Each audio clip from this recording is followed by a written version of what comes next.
Muito bem, pessoal. Agora nós vamos adicionar um nívelzinho aqui de complicação. Se vocês olharem o circuito que a gente tinha antes, ó, esse circuito aqui, ele só tinha uma NOT, estava todo bonitinho aqui, duas entradas só. Agora nós vamos colocar um circuito de 3 entradas, tá? O que eu estou fazendo? Estou colocando aqui uma NAND, outra NAND. A minha entrada S agora é a entrada de uma dessas NANDs, e eu estou colocando uma outra entrada aqui que eu chamo de Enable no meio das duas. Tá? O que eu percebo?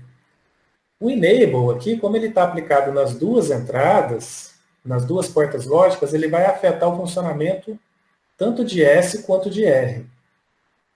Então vamos ver aqui, ó. Se eu coloco zero, esse cara aqui é o mais importante de todos. Quando eu coloco zero aqui, esse zero vai aparecer aqui e vai aparecer aqui. Quando eu coloco zero em cima, zero embaixo, zero na entrada de uma porta NAND, eu nem olho o que está na outra entrada. A minha saída vai ficar permanentemente em quanto, pessoal? Em 1. Então aqui vai ficar em 1 e aqui em 1. E aí, olha que interessante. Eu tenho agora 1 numa NAND, aqui está chegando o Q barra. E aqui eu tenho 1 embaixo e está chegando o Q. Quando eu faço Q barra, eu tenho 1 e alguma outra coisa aqui numa NAND. Vocês lembram? Quando eu coloco 1 aqui, a minha saída é isso aqui barrado. Portanto, o meu Q barra se transforma em Q, o meu Q se transforma em Q barra e eu mantenho. Então, olha que interessante. O meu enable igual a zero, ele tem a mesma função daquela combinação que mantém as saídas. Por quê? Porque ele faz com que tanto o meu Q quanto o meu Q barra, eles permaneçam onde eles estão. Tá? Então, a minha entrada S e a minha entrada R, elas são meio que anuladas quando eu coloco o enable igual a zero.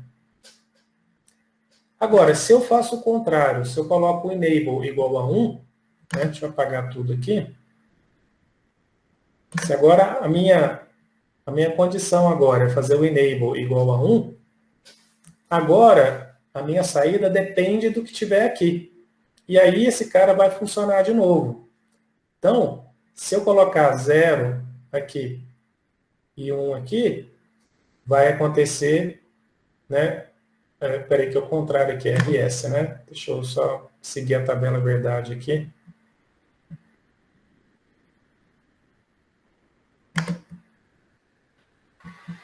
Então, ó, a primeira condição aqui é o enable igual a zero. Enable igual a zero, independente do que tiver em R e em S, a saída ela não muda. Aí eu coloco o enable igual a 1. Quando eu tiver 0 aqui e 0 aqui, agora inverteu a coisa, né? São esses caras que estão colocando 1 aqui e 1 aqui. Aí é aquela condição que também não muda, né? Se eu inverto, se eu coloco R em 0 e S em 1, é aquela condição que eu coloco a saída principal em 1. Se eu coloco R em 1 e S em 0, a saída principal fica em 0. 1 em 1 é aquela condição indesejada, né, que eu não quero. Então, resumo da ópera. Toda vez que o enable estiver em 0, eu meio que desligo as entradas SR e mantenho as saídas do jeito que elas estão. Toda vez que o enable estiver igual a 1, aí sim, agora eu tenho que olhar para as entradas para saber o que acontece. Aí vai funcionar como um RS normal, tá? Então, o enable, ele está aqui. Enable é uma palavra em inglês que, em português, ela significa habilitar, né? Então, toda vez que eu quiser fazer o R e o S funcionarem, eu tenho que habilitar, eu tenho que colocar um no meu enable.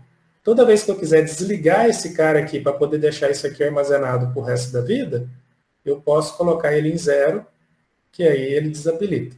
Então, o S e o R só vão funcionar, né, conseguir aquela lógica que a gente acabou de aprender, quando o meu enable estiver ativado, quando ele estiver em 1.